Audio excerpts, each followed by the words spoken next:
All right, guys. So welcome back. I hope you guys enjoyed last week off. I know I did. It was really nice just to relax, not really have to worry about anything. Not to have to deal with you guys is really the biggest thing. Hope you enjoyed your 3-day weekend. And honestly, I just want to say thank you to everyone who dressed up. We look ridiculous. We look awesome. We look like we're out of Macklemore's music video, and I love it. So well done. For those of you who didn't, thank you for just being here and supporting us. That looked terribly awesome. Over the last couple of weeks, we've been in our series, Christianity 101. Okay, it's called Foundations. And over the course of this series, we've been talking about different key just ideas and topics that we as Christians believe or we should believe. And so first week, we started off talking about the gospel story or the good news.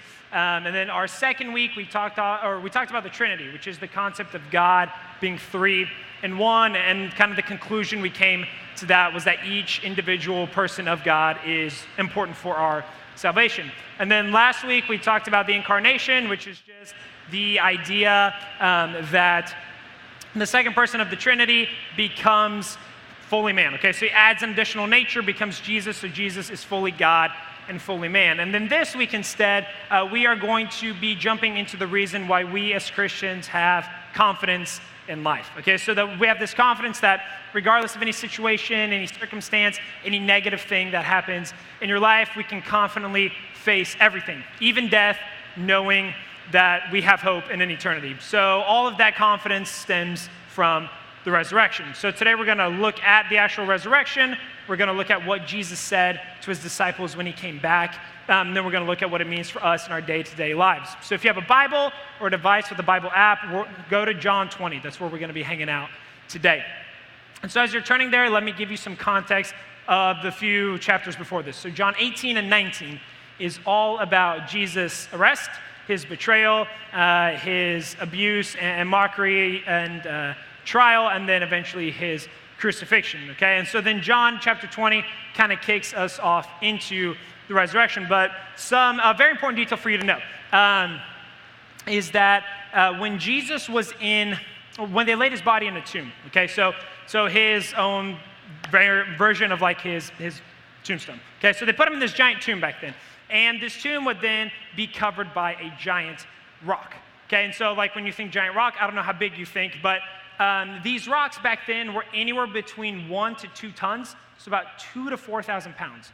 Okay, so 2,000 to 4,000 pound rock would be rolled by a group of people and then set in front of the grave. And that way no one could get in it, no one could steal the body, no one could steal any things that might have been buried with that person. So kind of keep that in mind as we jump in. Okay, so John 20, verse 1, here we go.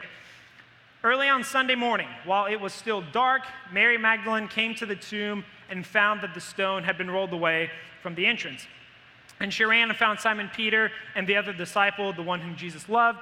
And she said, "They have taken the Lord's body out of the tomb, and we don't know where they have put him." Okay, so right away, we get some very important information given to us.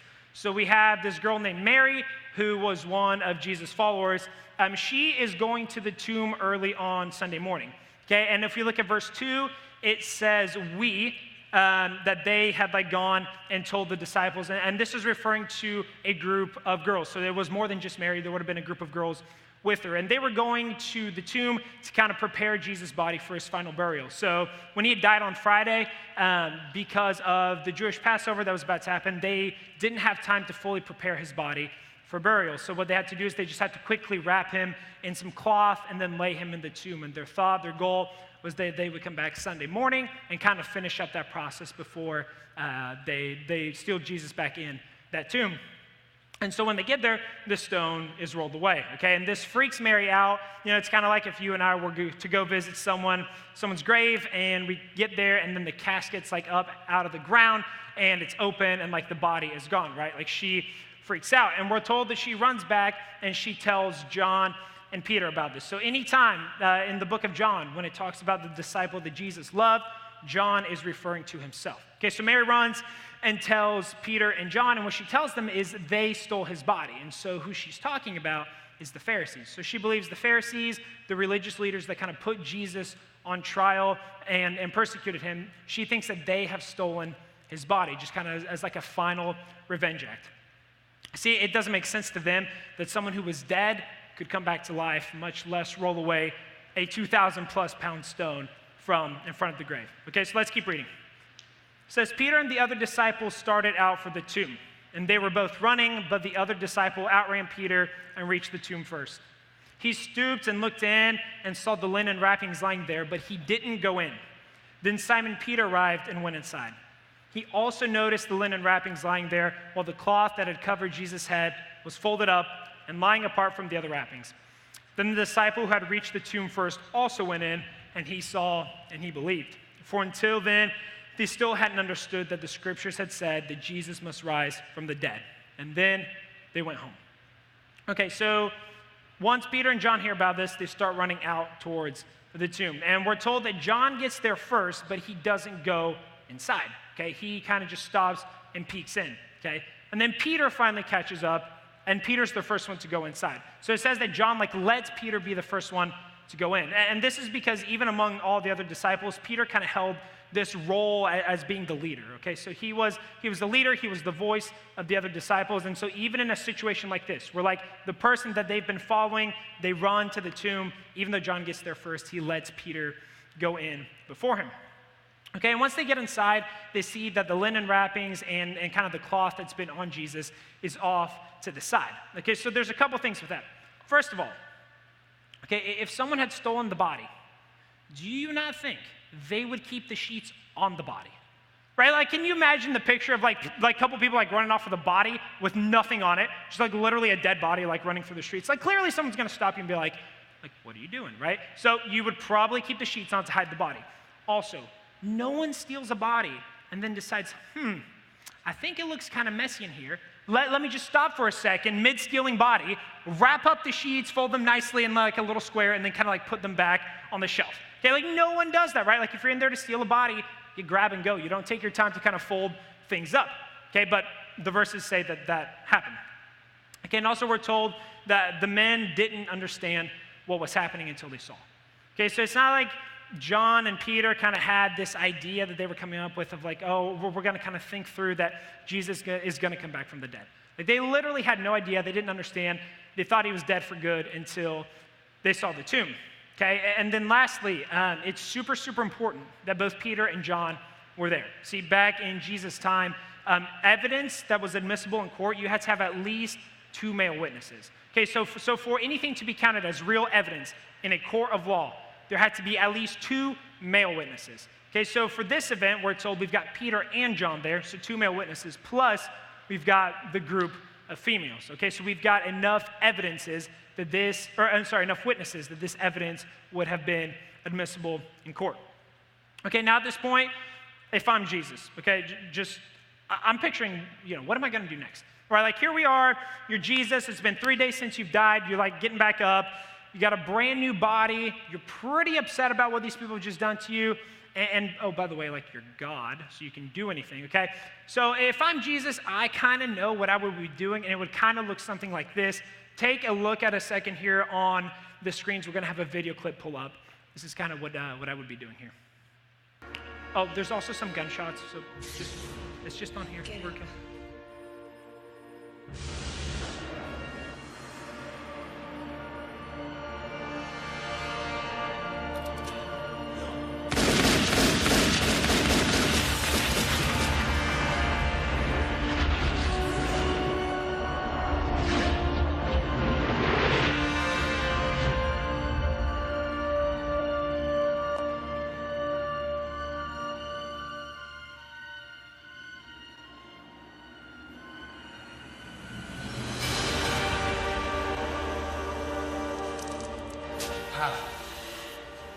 Is the one.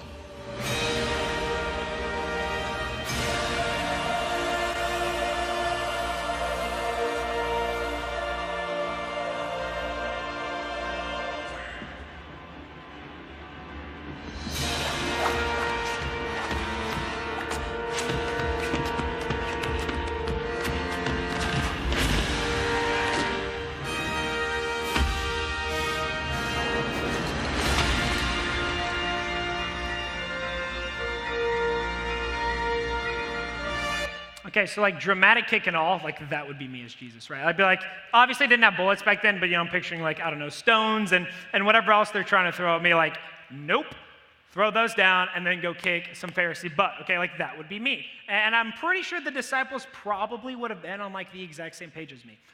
But Jesus being Jesus doesn't do that whatsoever. Instead, he finally comes back to life and he goes back to doing the exact same thing he did before he died, which was to teach, which was to encourage and to start strengthening and preparing his disciples for the mission that he was going to send them on. Okay, so let's jump down to still John chapter 20, but verse 19, and let's see what it says. It says, that Sunday evening, so this is the evening after Jesus has resurrected, the disciples were meeting behind locked doors because they were afraid of the Jewish leaders. And suddenly Jesus was standing there among them. Peace be with you, he said. As he spoke, he showed them the wounds in his hands and his side, and they were filled with joy when they saw the Lord. And again he said, peace be with you. As the Father has sent me, so I am sending you. Okay, so these verses, they record the very first time that Jesus appears to all of his disciples after he resurrected. Okay, and the very first words that he utters to the people that have been following him for 3 years, that just watched him get tortured and crucified and die. The very first things he says is, peace be with you. Okay, and then again he repeats, peace be with you. Okay, so what's the importance behind this? Why would those be the very first words that Jesus would say after his resurrection? Okay, so first of all, let's put ourselves in the disciples' sandals and just consider the circumstances they're going through, right? For 3 years, you followed this guy who you believe to be the Son of God. Okay, for 3 years, you followed this man and you believed everything he said. You gave up everything for him. And then 3 days ago, you just watched him die. Like you watched him be beaten, tortured, crucified, and died. So how would you feel like if that was you? Would you feel crushed or hopeless, broken? And not only that, they were scared for their own lives. You know, they thought, hey, if the Jewish leaders are going to do this to Jesus, what are they going to do to us since we're Jesus followers? So like I know 100% out of all the emotions and everything I would be feeling, peace would not be one of those. But the very first thing that Jesus offers to his disciples is peace. See, Jesus gives us peace when we need it the most. Okay? He gives us peace when we need it the most. And he gives it to us all the time, but like truly gives it to us when you need it the most. So think of a time in your life when something terrible happened. So it could be the loss of a loved one, or an illness, or an injury, or a financial struggle, whatever it is. Okay, I'm sure you were angry, or sad, or you were feeling frustrated and hurt, discouraged. Okay, but for those of you who have a relationship with Jesus, I can also guarantee there was this weird feeling inside of you. Okay, even through all the negative emotions, through all the anger, there was this feeling of peace. Okay, a sense of peace, and maybe you didn't understand why it was there. It made no sense that it would be there in that circumstance, but you still kind of felt it. All right, and it's this peace that Jesus gives to us. And Philippians 4:7, it describes it like this. It says, and the peace of God, which surpasses all understanding, will guard your hearts and minds in Christ Jesus. Okay, so who in here needs that now? I think we all do to some extent. See, I believe that there's something in your life that's causing you not to have peace. Okay, it could be the stress of a test that you have to take next week. It could be your relationship with your boyfriend or your girlfriend. It could be your popularity and your status in your friend group. It could be the social anxiety that you get every single time you step out into public. It could be just the weight of your parents' expectations on you that you don't think you're meeting. Okay, whatever it is, you are fighting for something in your life that's trying to take peace from you. Okay, but as a follower of Jesus, we're promised peace. Like that's a promise we're given, a peace that surpasses all understanding. So when your test doesn't go the way you want it to, just remember you're worth more than your grades.